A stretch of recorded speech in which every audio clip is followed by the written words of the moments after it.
Maashaallah tabaarakallaa namoonni meeshaa kana barbaadan ka'amma suurarratti yookaan viidiyoo keessatti argaa jirtan kana karaa waasaappiitiin heeloo jechuu dandeettanii mana keessa miidhagsuuf bareechisuuf akkasumas egaa ramadaan kariim jechuuf jechuudha hordoftoota kiyyaa karaa waasaappiitiin heeloo jechuu dandeettanii baay'ee namatti tola diimlaayitii kanas mana akka faanuusaa kanas itti barbaadan na biratti ni argattanii assalaamu alaikum warahmatullahi wabarakaatuu akkam nagaa jirtanii hordoftoota kiyya jaalatamuu fi kabajamoo akka mirtan fayyaa keessanii Alamanni isaa namni keessan nagaa isiniin jecha egaa har'aan tana deebi'ee dhufeetiin jira meeshaa nama lamaa diqqoodha garuu haa ta'u haadhaaf abbaa ofii obboleeyyan kee yookaan hordoftoota kiyya keessaa namni lama egaa meeshaa gizee biraa bitannee jirra garuu meeshaa kee irra darbuu hin dandeenye kanaafuu diqqaatullee si birallee waan takka bitachuu barbaanne warri jettanii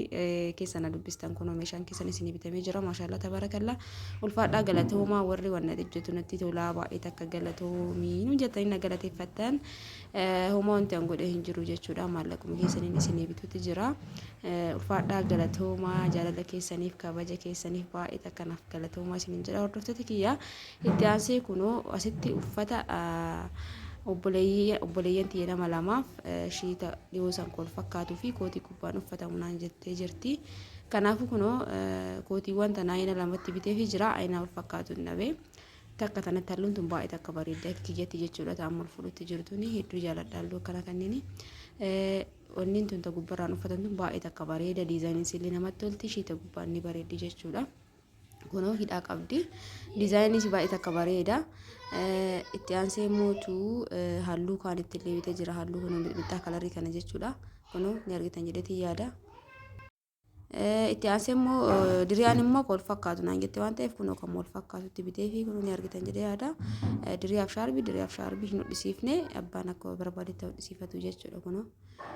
diriyaa masamuuna sanniin keessaayi kunoo maashaallah tabaarakallaa diriyaan kunniin hundi isin beekuu qabdan ka gabaarra ka qannasu ni jira garuu faxooraaf namaan ga'u kana bakkaa mursiisutti jira jechuudha babal'isee akkasii asitti immoo ka haadha hiyyaa jettee ta haadha isiitii kunoo shiitaa fi walirratti fiti ilbsii qabu bitee fi deebi'ee mul'isiisee jira ka isaanii jechuudha hubarnu killee dhoofsee jira shaarbii maaliif nama guddaadha wanni gara akkuma diriyaatti hodhama jechuudha wanni adda ka hodhamu hin jiru ka jedhu kootiin immoo isa kana asitti immoo teemirri inni tokkoffaan jira teemirri tokkoffaan isa kana jechuudha hordoftoota kiyyaa ka asheetaa sanitti bareeda an ka asheetaa san jaaladha garuu kanneen keessaa kiiloo 8 kanneen keessaa kanatu bareeda ka kaartoonii diimaa tokkiin baay'ee takka badaadha jechuudha teemirri warruma gurguruutu akkas jedha akkana teemirri yeroo ammaa qarshii 2600 galee jira kiiloon 8 jechuudha warri ka kiiloo 10 san barbaadan 3500 galee jira inni itti aansee buna kunoo buna kiiloo 2 bitee fi jira kuni meeshaa nama itti aanuti toorumu tokko jechuudha jarri kuni warri meeshaa kuni woluum jechuun wal yaamanii dhufanii na bira akkana kunoo carqii suufa abbaaf jettee jirti maashaallah tabaarakallaa suufa baay'ee takka bareeda ta'ee fi isa tokkoffaa ta'e suufa bareeda jechuudha ka abbootaaf ta'uu yabbuudha suufa gizee bitattan yookaan gizee gaafattan yookaan gizee laaltan sadarkaa qaba akkasumallee mootuu ka waxxaatii fi kan nama guddaa jedhamee adda hambaa kun amma kan nama guddaaf ta'u maashaallah baay'ee takka furdaadha bakka gatiin isaallee bareeda sadarkaa qaba jechuudha suufni hundi tokko miti kun hedduu yabbuudha gizee hodhame immoo maashaallah hedduu bareeda akkanatti gizee baay'ee suufa gizee akkana laaltan osoo hin ta'in gizee hodhame ka bareedu jechuudha kun immoo akkanamattuu isinitti mul'ata jedhee yaada furdinni isaa carqoomni isaa maashaallah hedduu takka yabbuudha akkasii meetirri takka qarshii 1200 ka meetirri tokko qarshii 800 ka 900 jira ka kumallee jira kuni garuu baay'ee fi isa kwaalitii ta'ee ka abbootaaf ta'u ka hodhamu gizee hodhamu bareedu jechuudha qarshii 1200 meetirri takka nama tokkoof meetira 3tu gaha meetira 3 ka bitamu gizee baay'ee abbootaaf jechuudha akkasii meetira 3 qarshii 3600 jechuudha hordoftoota kee akkasitti hubadha garuu ka gatiin gadi qannasu jira haga qarshii 800 meetirri tokko jechuudha akkasii kana meetira 3 bitee fi teemirri kaartoonii tokko jala jira ka isiillee ka obboleettii tanallee jechuudha itti aansee diriyaa haadhaaf illee bittee jirti isinitti agarsiisa suufa kana akka hubattan abdiin qaba gatiin garaagarummaa qaba jechuudha uffanni illee garaagarummaa qaba akkasumas uffanni maarkii garaagaraatu jira jechuudha ka biyya garaagaraatu jira ka gatiin gadi qannasu hedduu guutee jira garuu kaayoo bitawwanuma bareeda bituu wayya ka jedhurraa ka isiniin gahaa jiru garuu filannoon keessanii ka gatiin gadi aanallee wayya jettan hin dandeettan jechuudha. Ka qarshii 800 900 1,000 illee wayya jettan hin dandeettani. Kana garuu qarshii 1,200 miti meetira takka jechuudha. Akkasitti mul'ata abdiin qaba. Liqoo isii ifaan nettonni jedhanii fakkaate. Akkasii namoonni viidiyoo kee kaleessa laaltan achirraan naa barreessaa jirtan karaa wasaappiitiin wallahi biizii ol godhurra gizee min iyyattanii qophooftan waan bitattan tokko immoo jala muraatiin jechuudha. Fakkeenyaaf amma kana laaltanii yoo maatii keessa sarpiraayiz gochuu barbaadan uffata abbaa suufa akkana diriyaa akkasumas buna sukkaar teemiraa gana jettanii naa barreessitanii maallaqa erguu qofa jechuudha. Biizii ol godhuun bu'aan qabu. Egaa kunoo diriyaa kanallee hodhisiisee fi diriyaa gizee hodhisiistan akkanatti bakka lamatti laastikiin gagaluu yookaan yoo gadi suuqatanii yoo laastikii qal'oo takka gizee tokko gizee hodhamu laastikii qal'oo takkaan bakka takkatti hodhame yoo diriyaa keessa gadi suuqatan namaan dhaabbatu jechuudha. Haala kanaan hodhamuu qaba. Maashaallah tabaarakallaa diriyaa kana yeroo lammaffaatiif bituutti jire kunoo maashaallah kana fakkaata isiniin jedha. Yoonni isallee baay'ee akka bareeda. Garuu kun gizee sagantaati gizee iidaa gizee ayyaana garaagaraa jechuudha.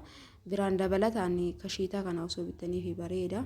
Kun gizee sagantaatiif maashaallah baay'ee akka bareeda ayyaanaafis baay'ee akka bareeda. Kunoo kana fakkaata gogoraan isaa isiniin jedha. Hordoftoota kiyya namoonni riyaa nagaa fattan naga qarshii 20 jira yoo barbaaddani. Kuni garuu qarshii 4,500 harka wajjin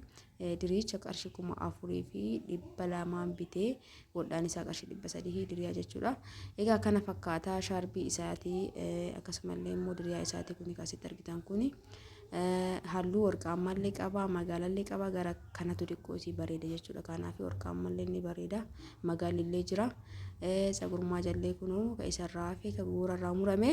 sagurmaa jettirraa baasee fi jira isiniin jira. Hordoftoota kiyyaa kanaafuu namoonni barbaadan wandaan irra deddeebi'ee isiniimuuf laal ramadaana kana keessa wallahi namatti ulfaata. Alam fakkeenya baay'ee takka biijiidha hojiin kana gadi ba'anii bituu achi ol deebi'anii sirreessuu hojii mana keessaa viidiyoo godhuu ordarii namarraa fudhachuu hedduu natti baa'ata jechuudha. Kanumaaf fakkeenyaaf amma haadha kiyya abbaa kiyya sarpiraayiz gochuu yoo barbaade karaa wasaappiitiin lakkoofsa kiyya fudhattaniituma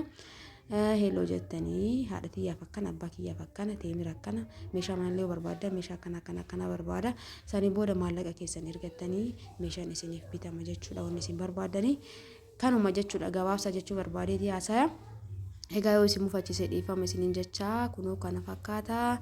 Akkasinitti tolu abdiin qabaa. Viidiyoo kana immoo laayikii sheerii gochuu hin dagatina. Namoonni lakkoofsa na gaafattan gizee maraa isinii hima rakkoon qabu afaaniin barreessuu xiqqoo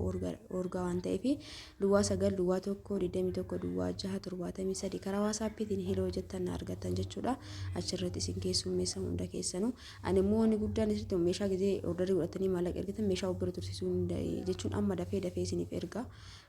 anaafillee isiniifillee akkasitti bareeda jechuudha. Kunoo itti aansee shaalii abbaaf naabiti naan jette shaalii kana na biratti ni argattanii akkuma tanaan dura beektanitti isa tokkoffaa fi isa bal'aa ta'ee jechuudha. Qarshii 1,400 waagaan isaa barbaadan garuu shaaliin haphii fi saayizii xiqqaa ni jira. Anuun hunda addaan baasee isinitti yeroo baay'ee galatooma ulfaadha. Daqiiqaan saabate laayik gochuun dagatiin isin jaaladha isin kabaja baay'ee.